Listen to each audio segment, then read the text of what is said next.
Les promesses. Est-ce que les promesses sont tenues? Et surtout, pourquoi les promesses ne sont presque jamais tenues? Une promesse, ça consiste à dire aujourd'hui que demain, je tiendrai ma promesse. Par exemple, je fais un serment et demain, de fidélité, et demain, je promets que je serai fidèle. Pour toujours.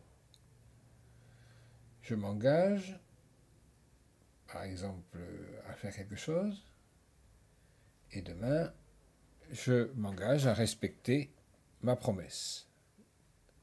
Donc à chaque fois, la promesse permet de garantir le lendemain. En même temps, est-ce si simple que ça?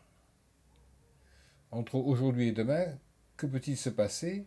Et qu'est-ce qui fait que je suis supposé être tout à fait certain que la promesse de fidélité, par exemple, sera tenue à jamais?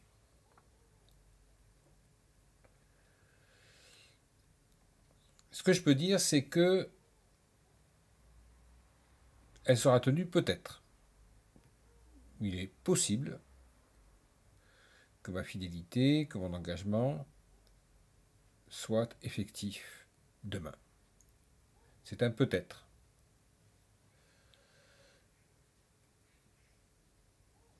Par contre, on peut remarquer que les promesses ne donnent même pas de délai du moment où elles seront tenues. Sauf à attendre, par exemple, l'Apocalypse, qui n'a pas non plus de date certaine. Je parle des promesses les plus importantes. Ça reste donc possible, mais demain, avant que ce soit effectivement tenu, rien n'est tout à fait certain. La solution, c'est que ça devienne un impératif. Il est impératif que ma promesse soit tenue. Alors là, les choses changent. Parce que ma promesse devient un devoir. Et à ce moment-là, elle devient beaucoup plus crédible. Elle n'est plus seulement possible, mais c'est un devoir, donc elle ne pourra que être tenue, puisque je le dois. Je dois être fidèle, je dois respecter mon engagement. Donc si on regarde de plus près, le devoir plus le possible peut-être, c'est comme si la promesse était tenue, puisque c'est un devoir. Autant dire que ce précepte de Emmanuel Kant, tu peux, résume bien la situation, puisque c'est un devoir, c'est que ça ne pourra être que possible et effectif.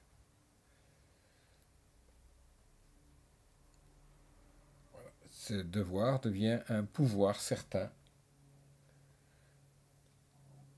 Et je peux dire que dire la promesse, c'est faire comme si elle était tenue tout de suite. Dire et faire, c'est la même chose. Aujourd'hui, je promets de faire un cadeau. Demain, cependant, est-il tout à fait certain que ce cadeau sera fait? Après tout, est-ce qu'il est tout à fait certain, même quand on parle de devoir, que le peut-être, le possible, garantisse un pouvoir? Il est possible que je sois fidèle, mais aurais-je le pouvoir de l'être?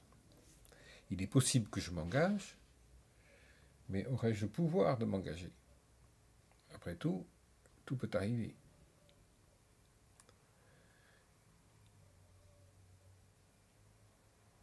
Donc je suis à nouveau tenu de confondre le devoir et le comme si. C'est tout comme, c'est comme si ça devait arriver. Le résultat, pour que ça continue à être une certitude, c'est que quelqu'un croit la promesse. Ça devient une croyance. Alors il n'y a plus de comme si qui tiennent, j'y crois, donc c'est vrai. Croire, suppose à ce moment-là que je n'ai plus aucune preuve à demander. Je crois, c'est tout. Sans preuve. Pas de saint Thomas qui demande des preuves, je crois parce que je crois. La promesse sera tenue, je le crois. C'est une affaire de confiance, de foi. Et c'est d'autant plus crédible que ce sera dit par une autorité crédible. Non pas simplement un quidam, mais une autorité crédible. Une autorité crédible qui va me promettre donc, par exemple, le salut de mon âme. Une autorité, c'est un sujet anonyme représentant une autorité supérieure. Alors, il y en a plusieurs dans l'histoire. Il y a les prophètes, il y a les scientifiques qui sont des autorités crédibles, il y a les représentants de l'autorité, comme les clergés de diverses obédiences. Cette fois-ci, j'ai bien des raisons de penser, si on peut appeler ça des raisons d'ailleurs, j'ai quasiment des preuves que la promesse sera tenue, puisque j'y crois, que j'ai foi, et qu'elle m'est garantie par une autorité. Cependant, reste que aujourd'hui, il n'est toujours pas demain, reste que nous sommes toujours dans le possible, même si j'y crois. Je n'ai toujours aucune preuve du fait que la promesse sera tenue. Il me reste une solution, c'est de faire appel au sacré. Si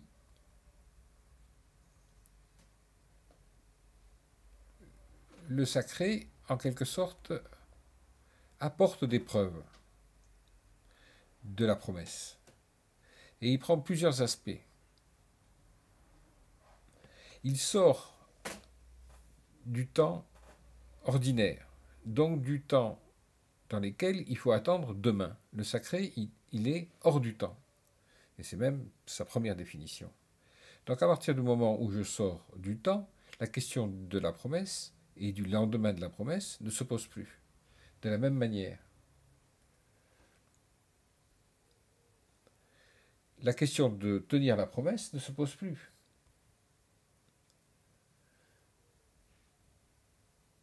Demander encore des preuves de quelque chose d'une promesse qui est intemporelle et à laquelle je n'ai pas demandé ça serait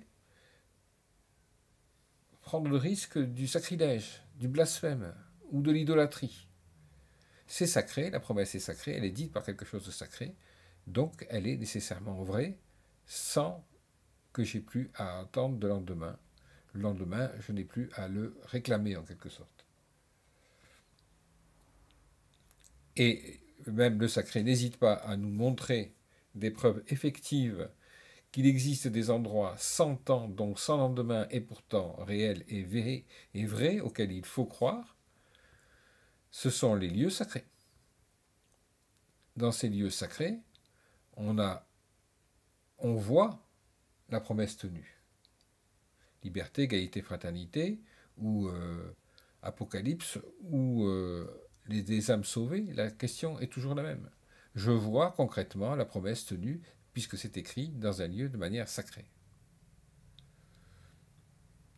Le sacré donne des preuves effectives, qui certes ne sont ni vraies ni fausses, puisque j'y les crois, mais que justement, puisqu'elles sont ni vraies ni fausses, ne me réclament plus aucune question, m'interdit même toute question. Le sacré se retrouve par exemple dans les institutions et dans les autorités, qui alors vont nous parler toujours de promesses pour sanctifier leur autorité, comme autant d'évidences qu'on n'interroge pas, de choses indiscutables, de discours indiscutables qu'on n'interroge pas.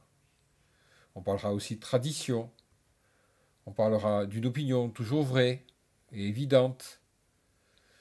On utilisera des impensés, appris, sans question. L'essentiel, c'est que chaque fois, il n'y ait pas de question posée sur la valeur, la validité du discours qui tient des promesses. Un ensemble de mécanismes qui fait que, du coup, je suis certain que la promesse sera tenue et que je ne demande plus de savoir quand, et ni aucune preuve. La promesse suffit, définitivement cette fois-ci. Si je ne pense que la promesse ne suffit pas, si je me rends coupable de sacrilège, je me trouve exclu, je me trouve désobéissant, incrédule, je discute l'indiscutable, je ne respecte pas ce que je dois respecter, je finis par ne plus rien savoir, je finis par penser et questionner en permanence. Et à ce moment-là, effectivement, à nouveau, la promesse ne suffit plus. Si je questionne le sacré, l'autorité, les institutions, les croyances, les foi, à ce moment-là, la promesse ne suffit plus. Voilà pourquoi poser des questions et demander des preuves est interdit. C'est devenir un infidèle, un pécheur. C'est manquer de mérite. Résultat, je n'ai plus qu'à m'en prendre à moi-même, puisque je manque de mérite, mais la promesse, je ne la mérite pas. Je ne mérite pas qu'elle soit tenue. Si les promesses ne sont pas tenues, après tout, c'est ma faute, parce que je n'y crois pas. Je n'ai pas foi en l'autorité. C'est ce que nous répète tous les jours à l'école. Si je n'apprends rien, c'est parce que je ne sais pas apprendre, je manque de mérite.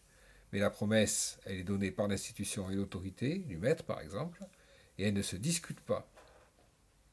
Je n'ai pas à demander à ce qu'elle soit tenue, je dois la mériter. Si je manque de mérite, évidemment. Tant pis pour moi. La chose s'inverse, je n'ai plus à demander des preuves, c'est moi qui dois demander des preuves et je n'aurai plus droit à aucune promesse.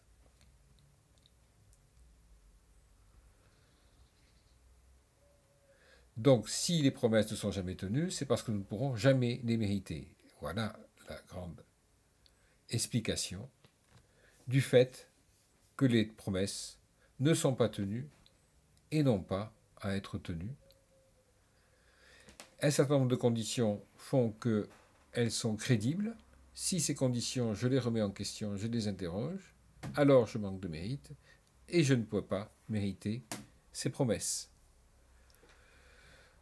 La promesse doit suffire sans discussion. Sinon, ce n'est plus une promesse.